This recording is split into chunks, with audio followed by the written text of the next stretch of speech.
Tonight on Prime Business, President Akufo-Addo opens Office of Registrar of Companies with a charge to be a partner in fighting corruption. Access to information contained in the register. The Office of the Registrar of Companies will become a variable partner of government in the effort to root out corruption. Also, the very first clinic of this year's EcoBank Joy News Habitat Fair starts at Achimota Mall. We kick-started today and we shall bring you details.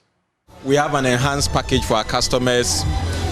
Anything housing, from building, from taking a mortgage, from buying building materials on credit. Our 3 and 4 bedroom also have an extra room for a boys' quarters. Hello and welcome, I'm Charles Ayete. We begin the bulletin with commodities.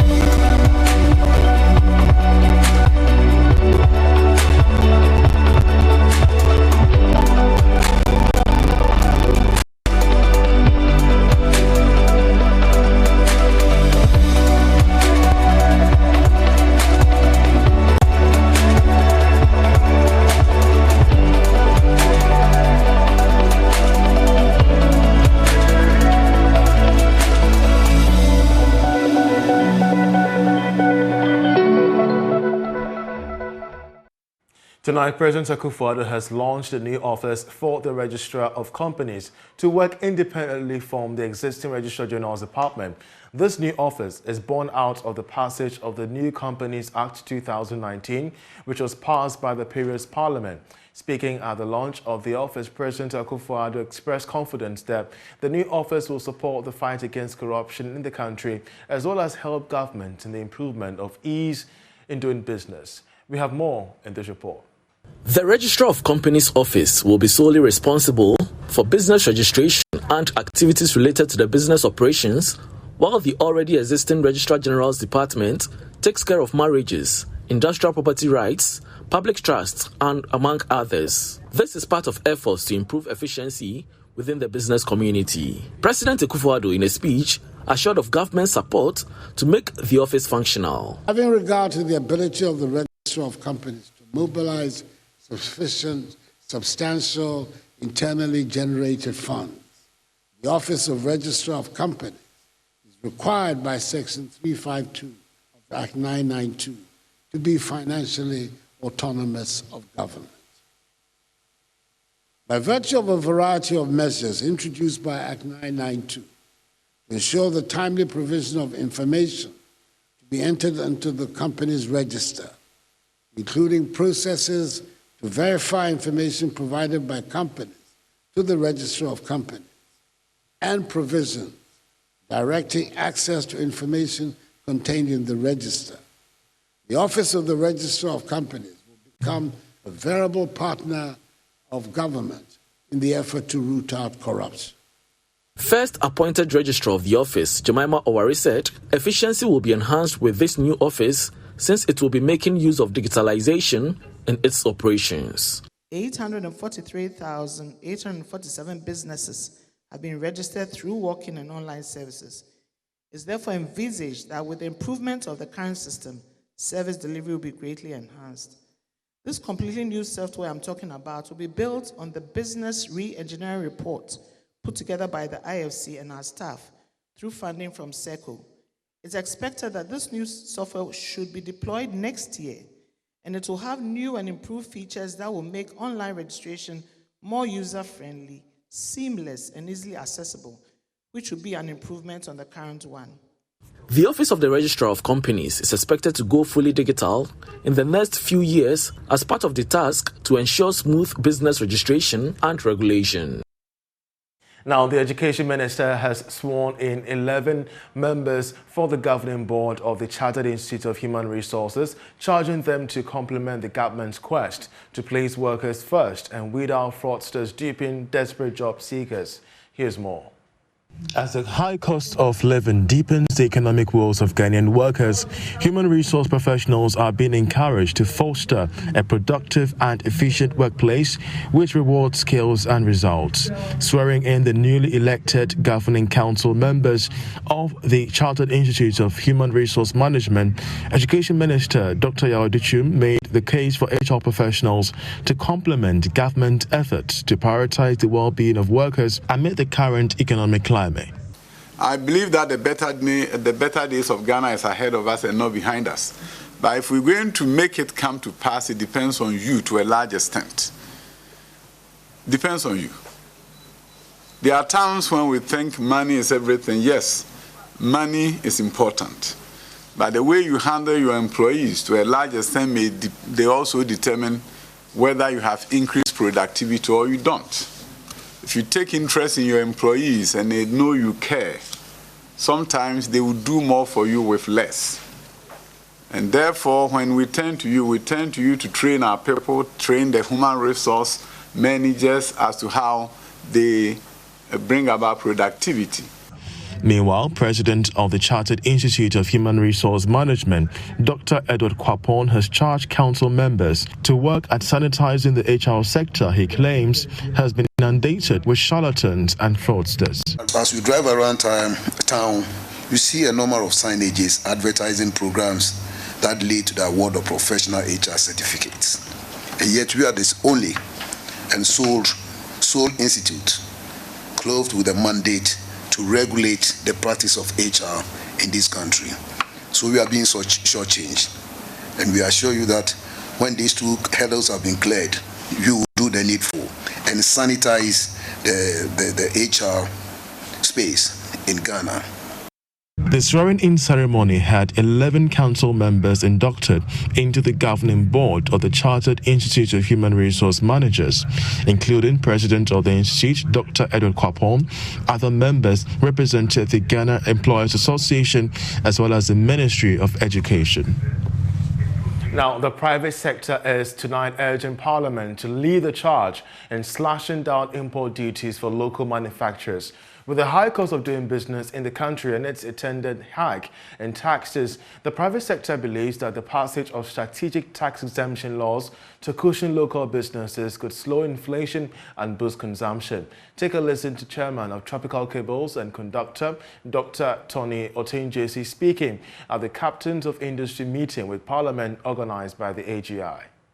I expect that if taxation can be used to improve industry, Parliament should be able to do that. I won't go through the whole list of things, but take a simple example like import duty. How is Parliament using import duty as a way of promoting industry? That's the question I would ask Parliament. In your role as Parliament and in your power to impose and remove duty,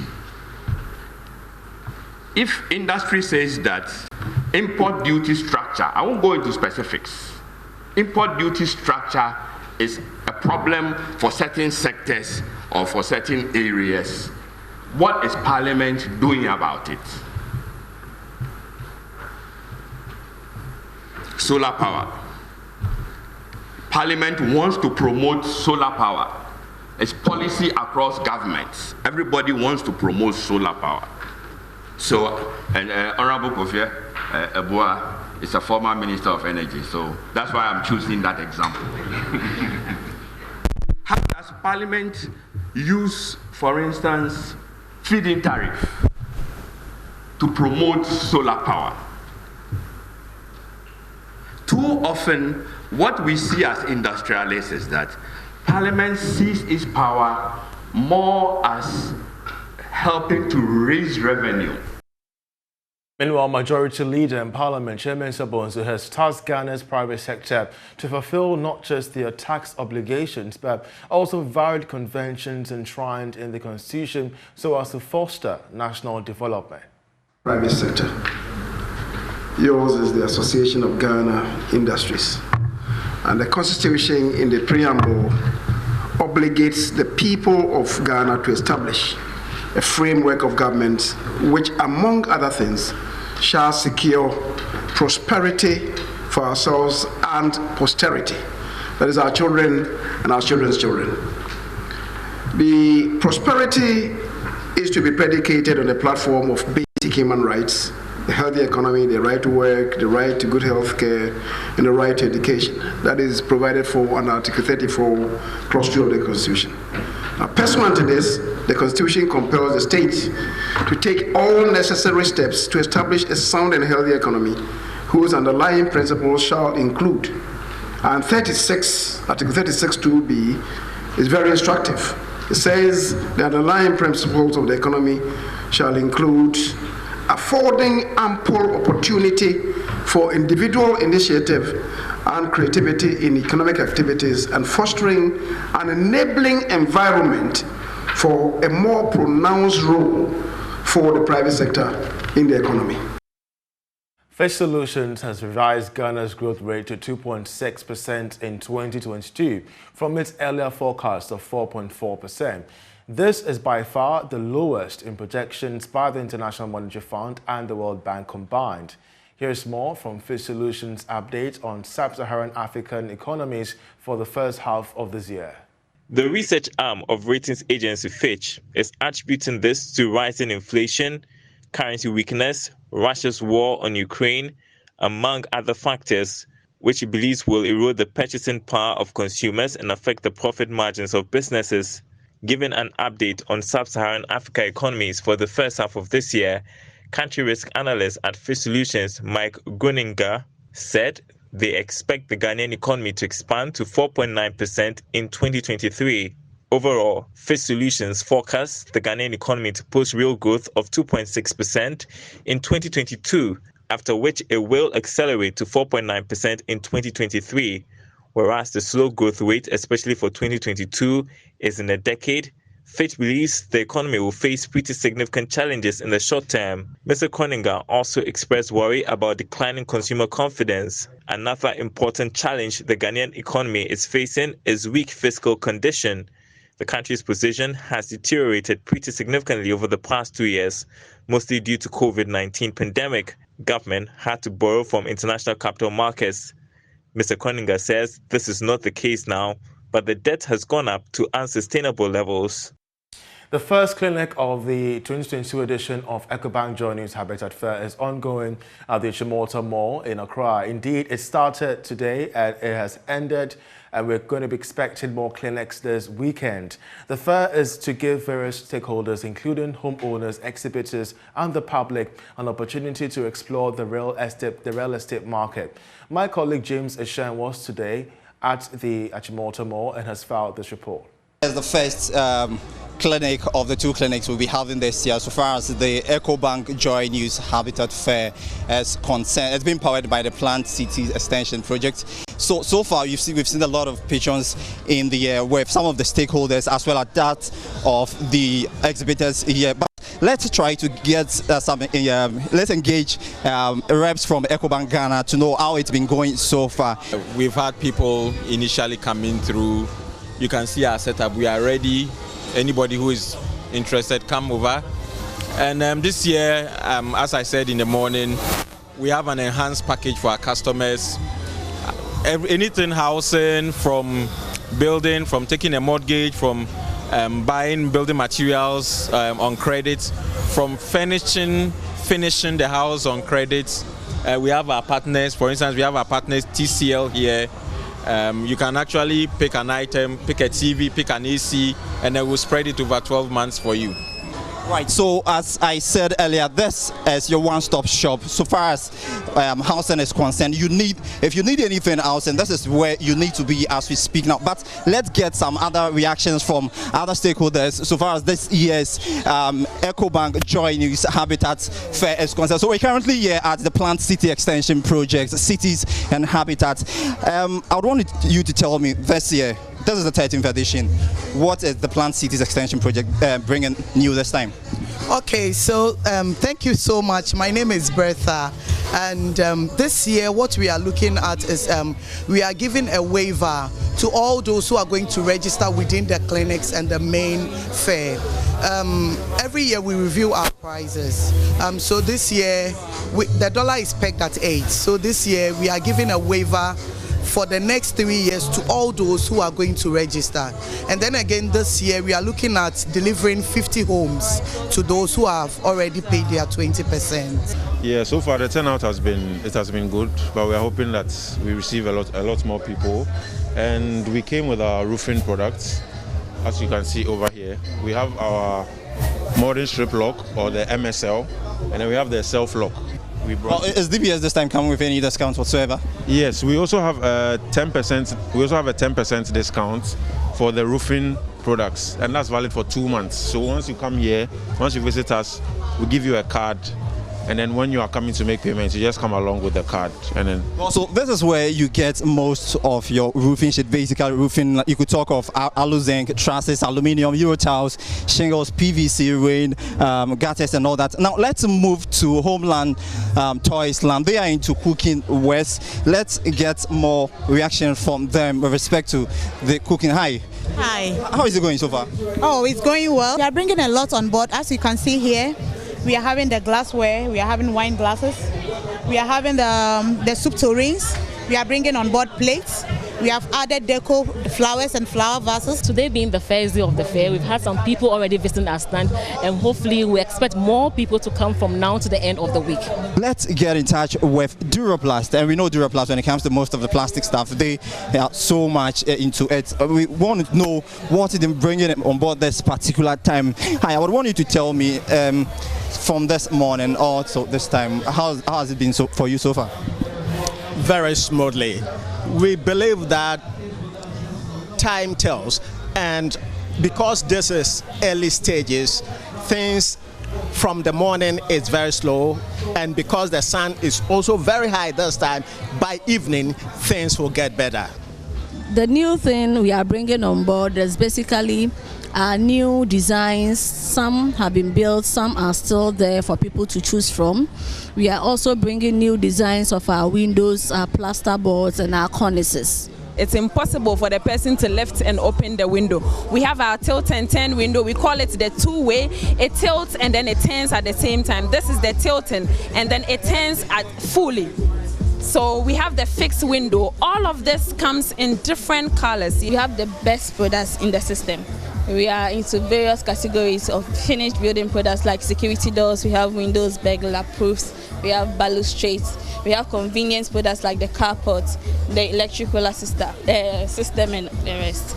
So the good thing about Sukasa is that we are very flexible, both in payment terms and the house itself. So currently we have locations at Ayi Mensa and East Legon Hills. We have 2, 3, 4 bedroom. Our 3 and 4 bedroom also have an extra room for a boys' quarters. So maybe just to throw you back to the wall, as you can see, we have tiling solutions, we have waterproofing solutions, we have technical solutions, and then we have stamp concrete. Anything housing, this is the best place you need to be. It's running from today, that is the 22nd of July 2022, all the way to the 24th of July, which ends on Sunday. And this is the first clinic. Later we'll be having the second clinic before the main event later in August 2022. Reporting for Joy Business, James Ishen.